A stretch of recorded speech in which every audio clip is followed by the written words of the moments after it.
अपने प्यारे बच्चों अस्सलाम वालेकुम। कैसे हैं आप? अल्लाह ताला आपको अपने हिफ्ज़ व मान में रखें। आज हम क्लास 4 साइंस का नया लेसन स्टार्ट करने लगे हैं 7, जिसका नाम है living thing and their environment. आप अपने बुक्स को ओपन कर लो, फिर हम स्टार्ट करते हैं। Very good. देखो, ये जो हमारे इस चैप्टर के अंदर हम 2 हिस्सों के अंदर पूरे टॉपिक को पढ़ेंगे। पहला जो हमारी वीडियो होगी उसके अंदर हम एनवायरनमेंट, उसके कंपोनेंट्स और टाइप्स वगैरह को स्टडी करेंगे। ठीक है। एनवायरनमेंट होता क्या है? एनवायरनमेंट कहते हैं माहौल को जहाँ हम रहते हैं। इसी तरह हर जानदार का, कोई सी भी लिविंग थिंग हो, उसका कोई ना कोई एक माहौल होता है, एनवायरनमेंट होता है। देखो, आपका घर का जो एनवायरनमेंट है, उस घर के एनवायरनमेंट में मुख्तलिफ चीज़ें आपको नज़र आती हैं ना। भला देखो कौन कौन सी चीज़ें नज़र आती हैं। अच्छा, आप हैं, मामा हैं, पापा हैं, बहन भाई होंगे। अच्छा, इन आपको अपनी फैमिली के अलावा कोई और लिविंग थिंग नज़र आती है उस एनवायरनमेंट में? Very good.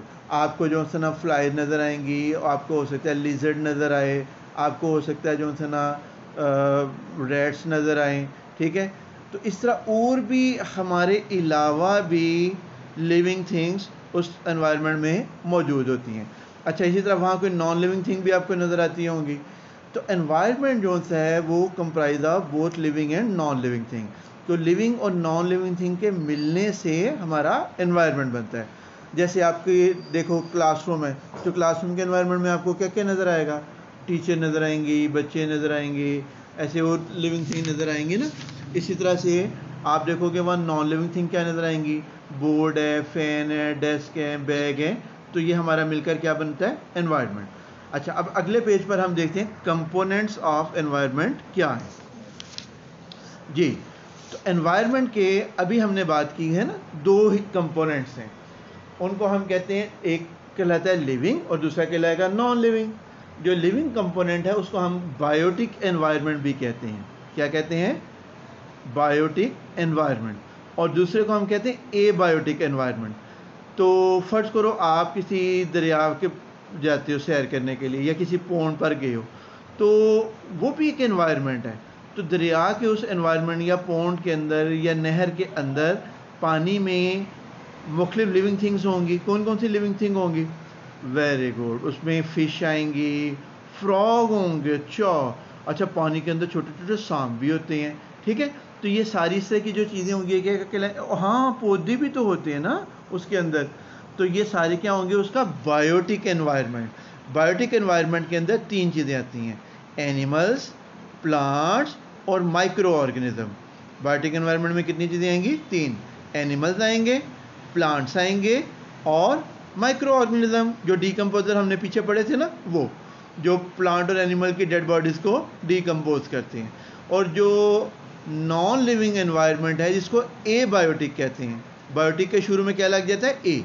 तो एबायोटिक एनवायरनमेंट जो सा होता है, उसके अंदर लिविंग थिंग्स नहीं आएंगी।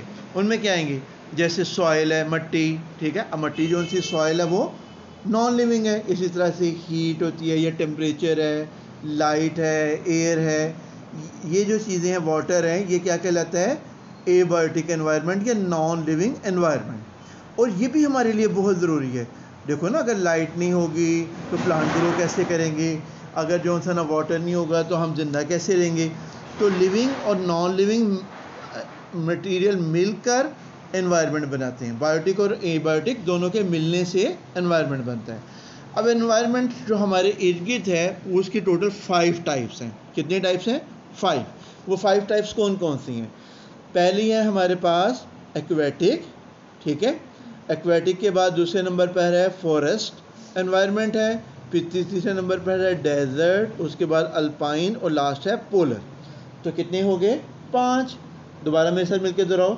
एक्वेटिक, एक्वेटिक के बाद फॉरेस्ट, फिर डेजर्ट, अल्पाइन और पोलर।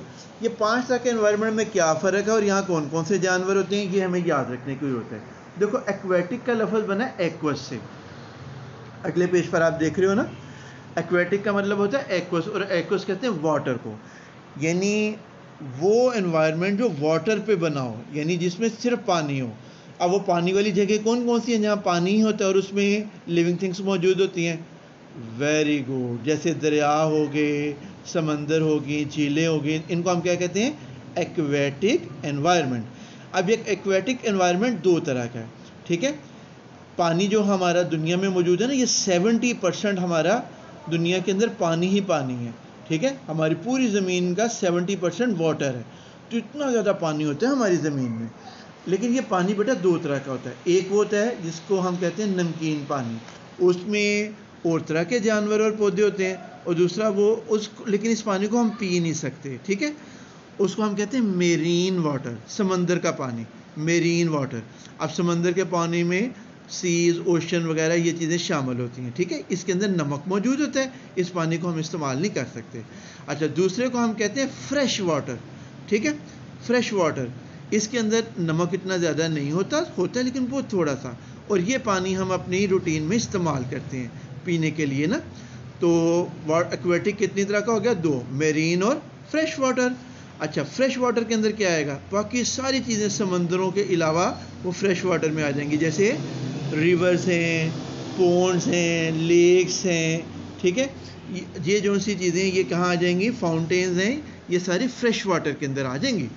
अब ये मेरीन और फ्रेश वाटर के अंदर अलग-अलग तरह के लिविंग थिंग्स मौजूद होती हैं। अल्लाह ताला का निज़ाम ये है कि जो फ्रेश वाटर की मछली है ना, वो मेरीन वाटर में नहीं जा सकती, और जो मेरीन वाटर की मछलियाँ वो फ्रेश वाटर में ज़िंदा नहीं रह सकती। अल्लाह ताला ने एक अजीब सा निज़ाम बनाया हुआ है कि जिसमें एक मछली दूसरी जगह नहीं जा सकती और दूसरी मछलियाँ इधर नहीं आ सकती, ठीक है। इसी तरह से प्लांट्स भी ऐसे हैं, जो मेरीन में उग सकते हैं वो फ्रेश वाटर में नहीं उग सकते, जो फ्रेश वाटर में प्लांट ग्रो करते हैं वो मेरीन लाइफ में नहीं ग्रो कर सकते, ठीक है। तो हमने यहाँ दो तरह का एक्वेटिक पढ़ा, और ये पढ़ा, ये कितना है? 70%, और इसमें प्लांट और एनिमल और माइक्रो ऑर्गेनिज्म मौजूद होते हैं। अच्छा जी, एक्वेटिक के बाद नेक्स्ट हमारे पास आ रहा है फॉरेस्ट एनवायरनमेंट। अच्छा, अब हमारी जो ज़मीन है पानी के अलावा, उसमें फॉरेस्ट मौजूद होते हैं जिनको हम जंगल कहते हैं।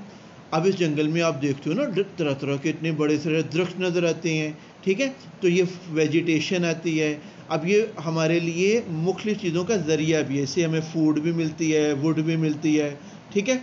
और ये जो दरख्त होते हैं हमारे लिए ऑक्सीजन पैदा करते हैं।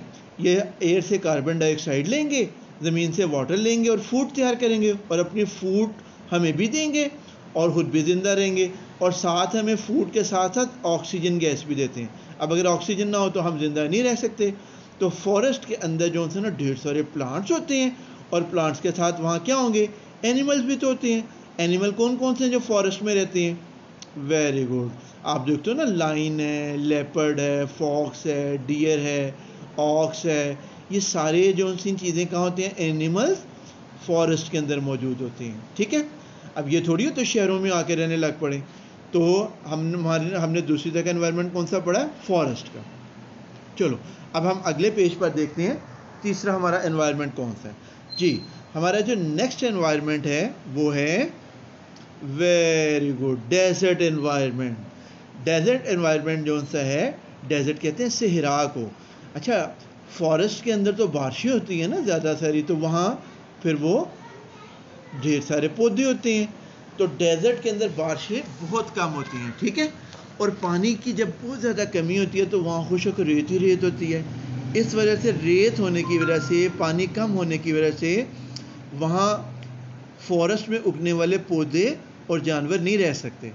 वहाँ वही पौधे रह सकते हैं जिन्होंने थोड़ा सा पानी चाहिए ग्रो करने के लिए, ठीक है। और उसकी बहुत सारी एग्जांपल है, कौन सा? कैक्टस जो होता है ना, कैक्टस का प्लांट, वो कैक्टस प्लांट थोड़ा सा पानी लेते हैं और वो डेजर्ट में ग्रो कर जाता है, ठीक है। इसी तरह से जो फॉरेस्ट में एनिमल है वो भी वहाँ नहीं पाए जाते, ठीक है। वहाँ कौन सा एनिमल पाया जाएगा? जैसे कैमल वगैरह होता है, तो कैमल जो सा है उसको हम डेजर्ट का प्लेन भी कहते हैं। जहाज़ होता है, वो इतना ज़्यादा पानी अपने अंदर स्टोर कर लेता है और कितने कितने दिन पानी के बगैर डेजर्ट के अंदर सफ़र कर लेता है, ठीक है। तो इसको हम कहते हैं डेजर्ट एनवायरनमेंट। तो जो डेजर्ट के अंदर देखो, अल्लाह ताला ने ये मुख्तलिफ़ जानवरों के घर बनाए हुए हैं। अच्छा, एक बात तो मैं पीछे आपको बताना ही भूल गया था कि जानवरों का जो घर होता है ना, या एनिमल्स का या प्लांट्स का, उस घर को हम हैबिटेट कहते हैं, ठीक है। हर जानवर का एक घर होता है, ये उसका हैबिटेट कहलाता है। और अल्लाह ताला का निज़ाम बेटा ये है कि ये जो हैबिटेट होते हैं, जो घर होते हैं, मतलब आप एक दरख्त देखते हो ना, तो देखते हो कि दरख्त की जड़ों में कोई और तरह के जानवर रहते हैं, दरख्त के तने में कोई और तरह के जानवर रहते हैं, और दरख्त के ऊपर जो पत्ते होते हैं, शाहे होते हैं, वहाँ कोई और तरह के परिंदे रहते हैं। तो देखो एक ही दरख्त है, और ऐसे जैसे घरों के अंदर कमरे होते हैं ना, मंजिलें होती हैं, लोग किराए पे रहते हैं, कोई निचली मंजिल पे रहते हैं, कोई ऊपर वाली मंजिल पे रहते हैं। इसी तरह दरख्त के ऊपर जैसे समझो एक नीचे वाले किराएदार हैं, एक ऊपर वाले रहने वाले हैं, फिर एक उससे ऊपर वाले हैं। तो ऐसे कमरे बने होते हैं, फ्लैट्स या घर बने होते हैं, ठीक है, ये उनके हैबिटेट है। इसी तरह पानी में भी ऐसे ही होता है कि कुछ ऐसे होते हैं जो गहरे पानी में रहते हैं, कुछ पानी के ऊपर रहते हैं, कुछ दरमियान वाले पानी में रहते हैं। तो अल्लाह ताला ने ऐसे ही उनके हैबिटेट अलग-अलग बनाए होते हैं, ठीक है। अच्छा, हम फॉरेस्ट के बारे में पढ़ लिया, डेजर्ट के बारे में पढ़ लिया, ये सारे हैबिटेट्स हैं। अब हम पढ़ते हैं अल्पाइन के बारे में। अल्पाइन एनवायरनमेंट वो होता है जो बड़े बड़े आपको ऊंचे ऊंचे पहाड़ नज़र आते हैं ना, उन ऊंचे पहाड़ों के ऊपर ऑक्सीजन ज़ाहिर है कम होगी और कार्बन डाइऑक्साइड भी कम होगी। तो वो जानवर और पौधे, एनिमल्स और plant date can survive in उस तरह के एनवायरनमेंट में जो ज़िंदा रह सके ना, जहाँ ऑक्सीजन भी कम है और कार्बन डाइऑक्साइड भी कम है, तो उसको हम क्या कहेंगे, अल्पाइन एनवायरनमेंट, ठीक है। अब आप देखते हो ना कि बाज़ ऐसे पौधे होते हैं या जानवर होते हैं जो हमें पहाड़ों पे नज़र आते हैं, ज़्यादा बहुत सारे ऊंचे पहाड़ होते हैं ना, वहाँ हमें उस तरह के, जैसे आप देखते हो एवरग्रीन प्लांट्स हम उनको कहते हैं, पीछे हमने पढ़े हैं, ठीक है, देवदार का होता है या चीड़ के होते हैं। ये ऐसे दरख्त होते हैं जो पहाड़ों पे हमें नज़र आते हैं, मैदानों में हमें कम नज़र आते हैं, ठीक है। अच्छा, अब ये जो सा है, इसी तरह से कुछ जानवर होते हैं जो हमें माउंटेन्स के ऊपर ही नज़र आते हैं, ठीक है, लेपर्ड वगैरह। तो ये जो सा है पहाड़ों की चोटियों के ऊपर रहते हैं। अच्छा, पहाड़ हों या जितनी सारी चीज़ें, इनसे हमें बहुत सारी काम की चीज़ें भी मिलती हैं। अच्छा, लास्ट इसके बाद हमारे पास है पोलर। पोलर जो सा है, ये दो हमारे ज़मीन के पोल हैं, एक को हम कहते हैं नॉर्थ पोल, एक को हम कहते हैं साउथ पोल, ठीक है। ये नॉर्थ पोल और साउथ पोल, यहाँ सारा साल बर्फ़ ही रहती है, इतनी ज़्यादा ठंड पड़ती है, वहाँ सूरज की रोशनी तो सही तरह आती नहीं है। एक हमारा ज़मीन का ऊपर वाला हिस्सा नॉर्थ पोल और नीचे वाला हिस्सा साउथ पोल है।